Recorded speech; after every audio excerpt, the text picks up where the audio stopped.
Seja bem-vindo a essa aula, onde eu vou te ensinar como fazer reuniões rápidas e que resolvem os problemas. Recapitulando então, no vídeo anterior nós vimos o RASOP e como fazer análise de riscos para que nada passe desapercebido. Então, se você não assistiu, pause aqui, vá lá para o outro vídeo e eu te espero. No vídeo anterior, nós vimos os 7 passos para um RASOP de sucesso, que são esses passos que você está vendo aí. Vamos relembrar um pouco? Então, nós temos aí o primeiro passo: limite o seu sistema, defina o seu sistema. O segundo passo: identifique claramente a intenção dele existir. Terceiro passo: levante todos os parâmetros que você controla para ele cumprir essa intenção. Quarto passo: levante todas as formas que esses parâmetros podem mudar. Quinto passo: levante todas as possíveis causas dessa mudança.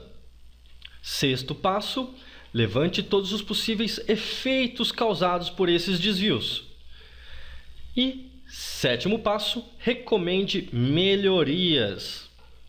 Agora, você já teve problemas com reuniões que não dão resultado, não funcionam, e você fica cansado de participar de reuniões improdutivas? Então, o que eu vou te mostrar agora vai te transformar em um expert em reuniões eficientes. Eu vou te ensinar como fazer uma reunião que seja rápida e que resolva os problemas, não só prorrogando eles, e com isso você vai resolver o problema de desperdício de tempo e ações que não resolvem o seu problema, ou mesmo tarefas que simplesmente não são executadas. Bem, na maioria das profissões, parece que quanto maior o seu nível hierárquico, maior o volume de reuniões, que nem sempre cumprem as suas funções, que são resolver os problemas. Eu já trabalhei em órgão público, em cargos de gestão, e acredite, eu já passei muito tempo em reuniões improdutivas. Existem diversos problemas com o nosso modelo comum de reunião. Ele simplesmente não é feito para resolver problemas. Ele é feito para documentar uma decisão, como no Congresso Britânico de 1700, onde duas partes competiam para estarem certas. Em todo lugar que eu trabalhei, eu vi que é muito comum que alguém chama uma reunião para resolver um problema, chama um grupo de pessoas ou superior imediato que estariam interessadas em resolver o problema é exposto, um integrante do grupo faz uma pergunta ou dá a sua opinião, o chefe, por sua vez, expressa, mesmo que inconscientemente, seu nível de satisfação com a proposta ou responde à pergunta. Pronto. Todas as ideias seguirão o mesmo padrão de aprovação do chefe. Ou seja, se forem contrárias, serão suprimidas, criando assim uma solução artificial e precipitada para a resolução do problema. O certo é fazer uma reunião onde todas as pessoas criam soluções sistêmicas e executam as ações contra as causas raízes. Ok, isso você já deve ter ouvido por aí, mas alguém já te mostrou alguma técnica que simplesmente funciona com eficiência? Então, imagine o que é ter uma reunião de 10 a 15 minutos onde o problema é identificado, a solução é discutida por todos. Isso é uma reunião eficiente. É uma reunião que vai sair com protótipos prontos. É isso mesmo, você já vai ver qual é o possível resultado da sua solução. A maioria das minhas reuniões duram menos do que 15 minutos e meu time identifica um problema e os resolvem sozinhos. E eu só acompanho diariamente em reuniões de 10 minutos com toda a equipe. São 15 pessoas, entre analistas, engenheiros e todos os envolvidos nos projetos e processos que gerenciam. E todas as tarefas criadas na reunião são executadas e acompanhadas por todos da equipe. Ou seja, todo mundo tem o histórico de tudo. E é claro que para uma boa gestão de riscos é necessário reduzir as incertezas sobre um sistema para ser tomada uma decisão mais assertiva. E a forma com que as pessoas fazem isso é juntando cabeças diferentes para pensar em algo. O problema é que colocar um monte de gente junta nem sempre resolve alguma coisa. Mas fique tranquilo, porque veremos como fazer isso. Primeiro, vejamos alguns desvios nas reuniões que as impedem de funcionar. São os 10 obstáculos das reuniões, que são esses que nós vamos ver logo a seguir. Esses obstáculos fazem com que a reunião demore mais e não surta resultado. Vejamos, metodologia centenária. Como eu falei, o método de reunião que nós usamos é de 1700 do Congresso Britânico. Dificuldade de participação, ou seja, nem todo mundo consegue participar da reunião. Às vezes, alguma pessoa é mais tímida, fala menos e ela não é incentivada a participar. A existência de crítica, ou seja, quando alguém fala algo que as outras pessoas não concordam, essas outras pessoas simplesmente não colocam a ideia sob aprovação, simplesmente criticam. Tenha claro a comunicação não verbal do chefe, que concorda ou não com algum aspecto da solução ou do problema e direciona a solução ao seu ponto de vista. Nós temos também a má distribuição de tempo, ou seja, as pessoas não sabem quanto tempo gastar em cada ponto durante a reunião. Nós temos também a falta de foco, ou seja, conversas paralelas aparecem durante a reunião e ninguém consegue focar novamente a reunião no seu objetivo.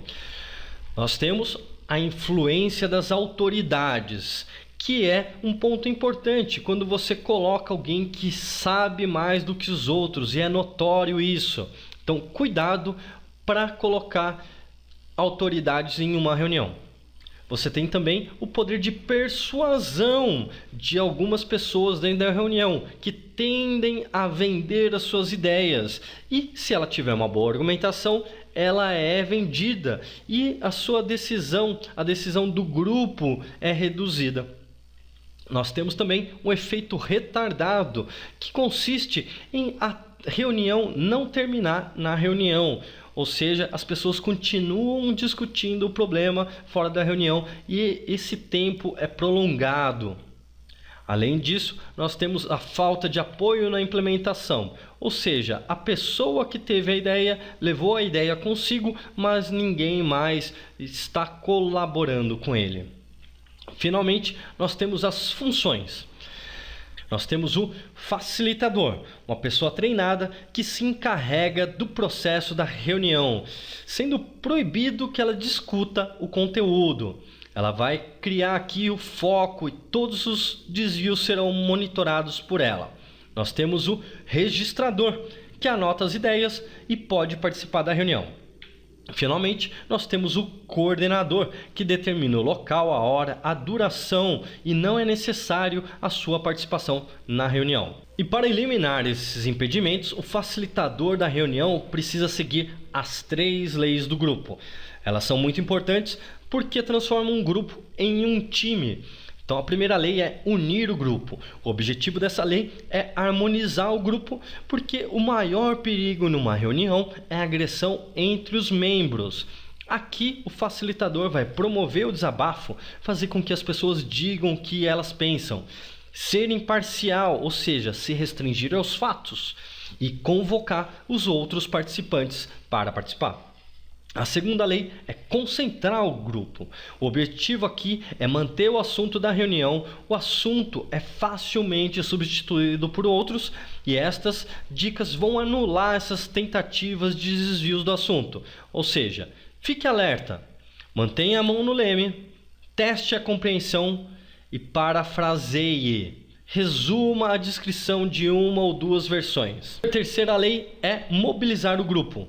O objetivo aqui é fazer com que todo mundo trabalhe em busca de uma solução. O perigo é que os membros mais fracos fiquem esmagados pelos mais fortes e, a fim de evitar que isso ocorra, o facilitador pode utilizar algumas técnicas no decorrer da reunião. Por exemplo, bloqueando que outras pessoas interrompam o falante. Checar se todo mundo está entendendo o que está sendo dito.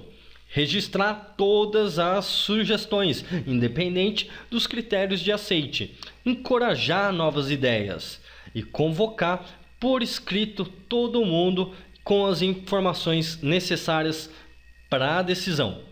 Envie um convite para todos os participantes, anexando a documentação necessária para analisar o problema com antecedência. Nós temos ainda as boas práticas, que são pontos que, se seguidos, vão aumentar ainda mais a eficiência e eficácia da sua reunião. O primeiro ponto é o custo, ou seja, o custo da solução do problema deve compensar o seu problema. Por exemplo, se eu tenho 5 pessoas durante 2 horas para resolver um problema, nós temos 10 horas de esforço. Se cada pessoa custa R$50, nós temos aí R$500. Então, seria interessante que o problema a ser resolvido custasse mais do que isso. O segundo ponto é levar somente as pessoas necessárias para a resolução do problema. Pessoas demais atrapalham a reunião e fazem com que ela demore mais. Terceiro ponto é distribuir as informações aos participantes com antecedência. O quarto ponto é fazer a distribuição dos tempos gastos em cada assunto e o resultado esperado.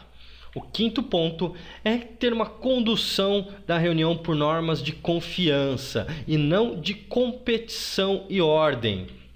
O sexto ponto é ter o registro, distribuição e acompanhamento dos compromissos. Essa foi essa aula.